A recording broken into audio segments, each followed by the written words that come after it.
If you're thinking about relocating to San Antonio, Texas, then you're probably doing a lot of your own research and seeing a lot of homes online. Well, recently we came across a Reddit question that asked, how do you check if a house is actually worth it before buying?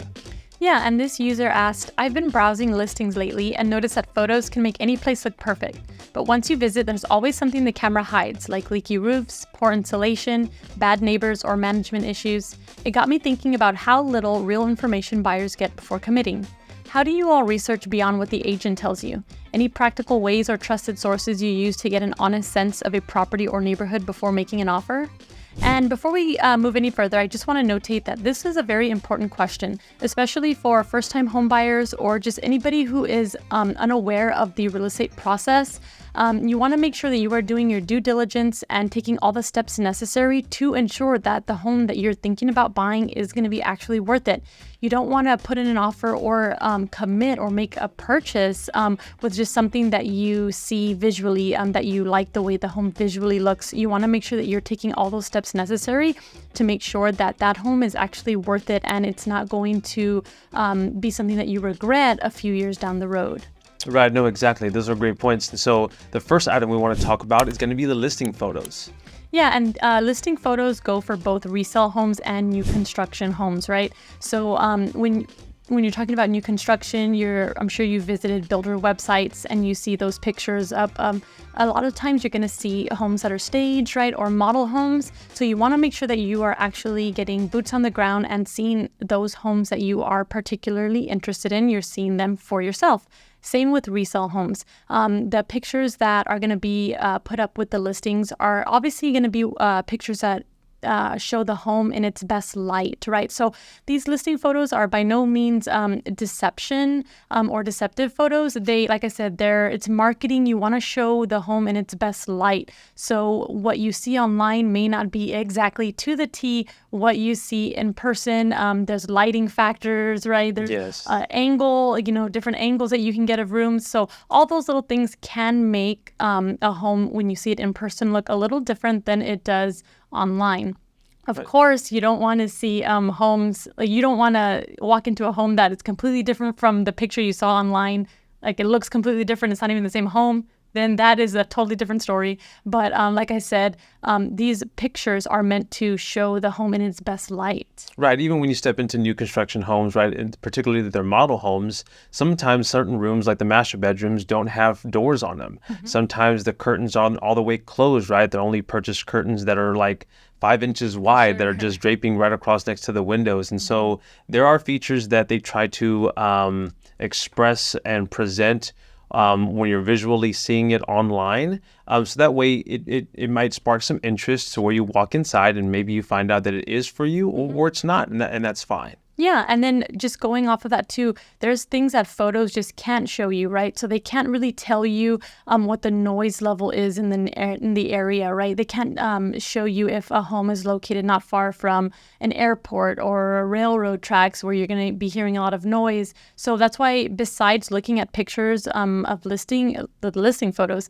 it's actually very important for you to see the home in person and you can evaluate it, just for yourself. And this leads us right into the next topic, which is going to be how to research a property before your visit, right? So Alyssa makes good points, right? So yes, you're scrolling online, you're looking at different homes, trying to understand the home and where the neighborhood is at and what community, what the environment looks like. Well, you can go onto Google Maps, you can go onto Google Earth, you can type in that address and zoom in to that specific home and then zoom out a little bit. See if it is near an airport or see if it is next to a train station, if you will, right? Maybe it's by a nearby lake, who knows? Mm-hmm. But it's all about doing as much research as you can prior to visiting it and putting yourself right in front of the home before you can actually do a lot of that due diligence ahead of time to avoid wasting your time and taking a look at a home that you already are not going to like because it's down the street from an airport, right? Sure. And even there's other sources online that you can utilize too in your research.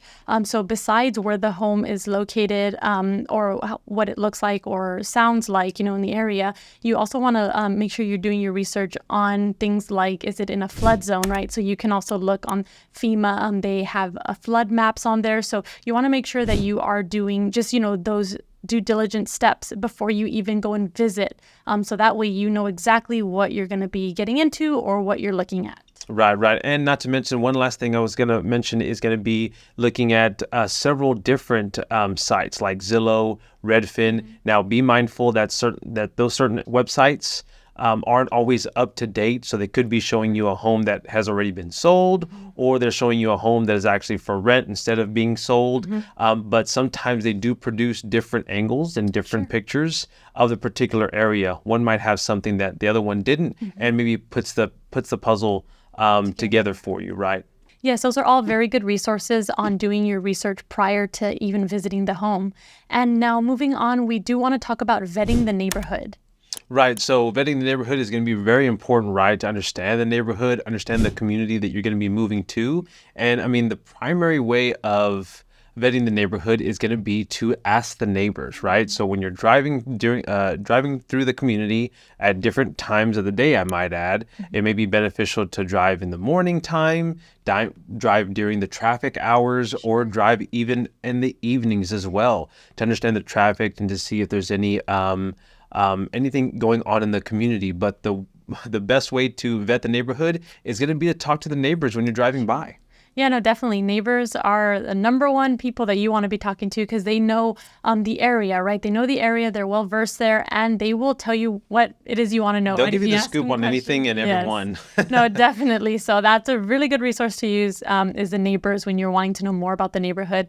And then one other thing I do want to add that Frank mentioned is just driving at different times. Also, it might be helpful if you're very, very interested or if you've already made that offer, it might be helpful to even if you want to check out what the commute is like from work or school to where you're living, even just kind of taking that commute after work, before work, just taking that commute from that property to your job, and you can really get a sense of what that commute will look like. Yeah, or even to the schools, right? Even to the nearby schools, if you have kids, you have to drop them off, understanding the route, understanding what you're going to have to pass by daily, right? And in addition to asking the neighbors and vetting the neighborhood via the neighbors, they're going to give you an idea and a sense of what's going to be on the horizon for that community. Maybe there's a nearby development that's about to be built. Maybe they do have a new school down the street that the kids are going to be allocated to. That's all important information to know, and you're not going to get that other than going to the neighbors that have that firsthand knowledge. Definitely. And then just piggybacking off of that development,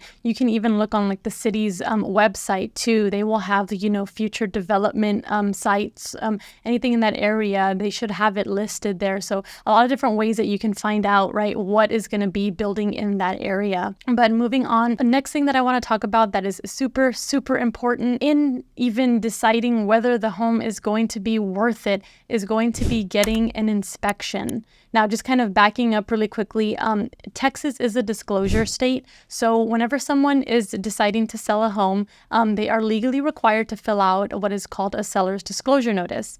And that will tell the buyer everything that the seller knows about the home. So anything that's working, that doesn't work, if there's any issues with the home. Maybe they recently or previously made a claim on certain item within the home. Sure. They should be able to list it in that document so that way you're aware of what home and what features you're walking into. Definitely, yeah. If there's any past issues, like Frank mentioned, any defects with the home, so anything that the seller is aware of, they are legally required to put in that seller's disclosure notice, and you as a buyer will receive that. That way you can make your decision on whether you want to put in an offer on the home or not. But besides that, that is a very helpful piece of information, but you don't want to solely just go off of that. You want to make sure, like I mentioned just a little while ago, that you are getting that third-party inspection done on the home. Whether it's a resale home or a new construction home, you want to make sure that you are getting a licensed inspector to inspect that home from top to bottom. And that inspector will provide you with a detailed inspection report. They're about 20 to 30 pages long, right? The detailed report is. And that is actually very helpful because if you need to take a deeper dive into a roofing issue, right, or a plumbing issue, then that's when you can go to the specialist for that and go even further on investigating those items. But for the most part, that inspection report will tell you if there are things wrong with those areas, right, or any area in the house. It will tell you that. And from there, you can make that informed decision on, okay, I do want to still move forward with this house, or we need to go back to the negotiating table, right, with the seller or the builder, whoever that may be, on repairs, fixes, compensation, just anything that you want to negotiate there. Or if you get that inspection report and it just looks horrible and you're like, you know what, I don't feel right about moving forward, I'm going to go ahead and exit this contract. That's what the inspection will help you decide. You could essentially think of these two items as like the seller's disclosure being the jump off point, meaning, okay, are you fine with the general consensus about this home? Sure. Maybe it's an electrical home. Maybe it's have gas, right? Not electrical. Electric. Yeah, an electric home, right? Or is the roof 5 years old, or is the HVAC 5 years old as well? Sure. That's just jump off point and saying, hey, I love this home. It has the amount of bedrooms, bathrooms, and the square footage. I love the location. I think I can be okay with those items. Sure. But for my own due diligence, let me go ahead and get an inspection report, which you can dive further into the home to see that detailed report that Alyssa was mentioning, right? Sure. And so ultimately, how to know if the home is actually worth it, right? That's where great real estate agents like ourselves jump in, because just because a home, and we've said this on numerous videos before, just because a home is being sold for X amount of dollars doesn't mean you have to purchase it for that amount of money, right? To know if the home is actually worth it, just bare bones, we want to actually compare this home, X home, right, your home, to other homes within that specific neighborhood, because more than likely there's going to be another home with maybe your similar or exact floor plan that we can compare to say, hey, they sold it for this much, but they listed it for this much, but they ended up selling it for this much because someone purchased it like $20,000 or $15,000 lower than what you asked for it. And so that's where we're going to compare the prices to know what's going to be better bang for your buck when it comes to purchasing this property. Sure. No, definitely. So I think just in totality, taking all of these steps that we just talked about, doing, your own research, getting boots on the ground, seeing it for yourself, getting that very important inspection done, and doing that comparative market analysis, right, to see what the home would actually be worth. Taking all of those steps will help you to ensure that you are making the right decision and whether the home that you're interested in is actually worth buying or not. Right. So we hope you have a lot of value from this video. Of course, we have like new construction guides, we have relocation guides, and we even have guides just for purchasing a home in general. So if you'd like any of that information, we'll leave the links down in the description below, or we've actually put some QR codes together for you. But if you just want to reach out to ask some questions or just to text us, we're going to be the ones who answer the calls and the text message. So feel free to reach out to us with the information on the screen with a phone call, text, or email, and we would love to help. We hope you have a good weekend, and we'll see you on the next video.